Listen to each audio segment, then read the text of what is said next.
এক গরিব কাজের ছেলে, নাম তার গোলাম। সবার চোখ রাঙানো গালি সে মাথা নত করে শোনে। এই গরিব কাজের ছেলের কেনই বা বিয়ে হয় কোটিপতি মালিকের মেয়ের সাথে? এলাকার মাস্তান সেই কাজের ছেলেকে ভয় পেয়ে থরথর করে কাঁপে।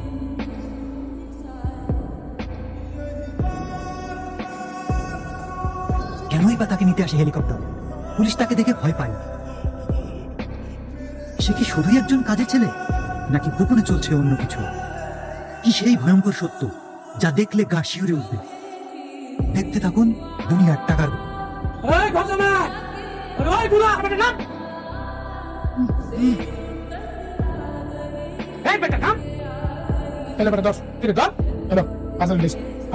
তোর বউয়ের ফ্রেন্ড আসবো, তোর বউয়ের ফ্রেন্ড কি খাইতে পছন্দ করে তুই জানাস? আরে বেটা মুরগি, দেশি মুরগি রোস্ট। কি রে অফ করবি লিখে? হ্যাঁ বেটা এদিকে যাস তুই, বেটা বাজার তো এদিকে, এদিকে যা। ম্যাডামের একটু কাজ ছিল। সেটা আমি দেখি, তাড়াতাড়ি বাজার যা, বাজার করলে যা বেটা।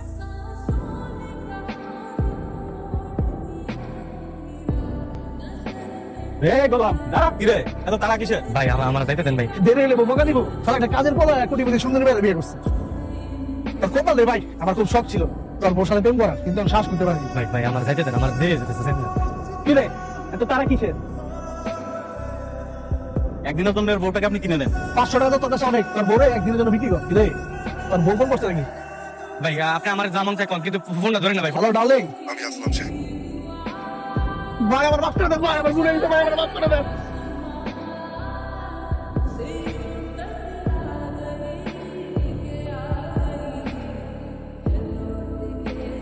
ফোনটা ধরতে নেই, আমার লোকেশন ভাই।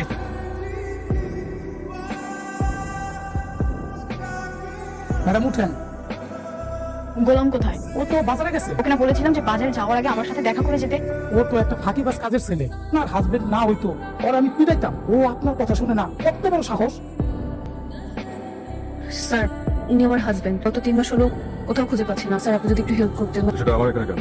কমপ্লেন সেক্টরে যান। কি হলো জান? স্যার আমি কমপ্লেন করে আসছি। হাজবেন্ডের নাম ঠিকানা বলেন। নাম জাহেজাদ, আর আজমপুর বস্তিতে থাকে। যেগুলো তো হয় রাজপ্রাসাদে থাকে। ঠিক আছে, আপনি জান, আমরা কোনো খোঁজ খবর পেলে আপনাকে জানাবো। চলো রাখেন। স্যার এই ছবি এইখানে কেন স্যার? নিখোঁজ কেস খুঁজতে হবে। ওর খুঁজে লাভ নাই স্যার, সামনে হাতে নিয়েন না, ও অনেক বড় সন্ত্রাসী স্যার। তোদের বাবা তোকেও সহ্য করতে পারে না, তোর বোনকেও সহ্য করতে পারে না। সব ভালোবাসা তো ওই ঋতুর উপরে। তুই সিস্টেম করে ওই ঋতুর বিয়ে কাজের ছেলেটার সাথে দিয়েছিলি, তাহলে দেখতি তোর বাবা সব সম্পত্তি ওই ঋতুর নামেই লিখে দিত। আমার আদরের সৎ বউ, কেবল তো ওকে এবার চাকরের সাথে দিয়ে দিছি। দেখোই না মা, আস্তে আস্তে ওকে এই বাড়ি ছাড়া করবো আমি। গোলা, এই গোলা, কি করছিস মা? নিজের স্বামীর নাম এভাবে মুখে নিতে নেই। ওকে আমি আমার স্বামী হিসেবে মানি না। গোলা, এই গোলা, কোথায় তুই? জি ম্যাডাম। তোমাকে কি বলেছিলাম আমি? আমার হিলটা কেন চেঞ্জ করে আনো নাই? কি কথা কি কানে যায় না? ও তো তোর স্বামী, এই জন্য হয়তো ভুলে গিয়েছে যে তোর হুকুম ওর মানতে হবে। কিরে ফকিন্নি, আনোয়ারের গলায় মুক্তোর মালা দিয়ে দিলেই সে কিং হয়ে যায় না? তুই চাকর ছিলি, চাকরি আছিস। বাজারে যাওয়ার আগে আপনার কাছে হ্যাঁ বেটা বেশি কথা বল। ম্যাডামের কাছে মাপ চা। কে কার কাছে সরি বলবে? ম্যাডামের কাছে গোলাম সরি বলবে। গোলাম কার কাছে সরি বলবে সেটা ডিসাইড করবি তুই। গোলাম এই বাড়ির জামাই, জামাই হিসাবে ও কার কাছে সরি বলবে সেটা ডিসিশন নেওয়ার মালিক তুই না। কিন্তু বাবা ও তো কাজের লোক। চুপ করো। গোলাম এই বাড়ির জামাই, ওকে আমি জামাই হিসেবে জীবনে পরিচয় দিব না। যেটা ওই রাতে হুশ ছিল না।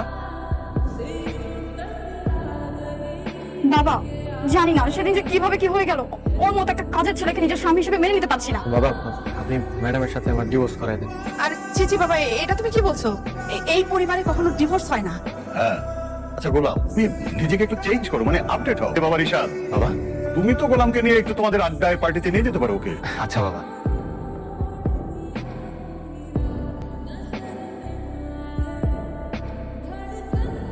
ওই যে তোর চাকরটা আমি চলে আসছে না, মানে আজকে আমরা একটা দামি রেস্টুরেন্টে আসছি। অ্যাটলিস্ট একটা বাইক বা গাড়ি তো নিয়ে আসতে পারতে। জি ম্যাডাম, এখন গিয়ে নিয়ে আসবো ওকে। অত তো এইটাকে দূরে রেখে। আচ্ছা ভাই ঠিক আছে। এই ছাগলটারই কি তাহলে তোমাদের বাড়ির জামাই? শুধু শুধু আমার খালাই দাস। কেন সাইকেল দরকার পার্কিং করলে কি হইতো? এখন এই সাইকেল আমি কই পার্কিং করব? বাবা বাবা বাবা মামনি, কে তোমার বাবা? তুমি আমার বাবা, তুমি আমার সাথে রসুন। আর বাবা আমি তোমার সাথে দুষ্টুমি করবো কেন? কি ব্যাপার? এই বাচ্চাটা গোলামকে দেখে বাবা বাবা ডাকতেছে কেন?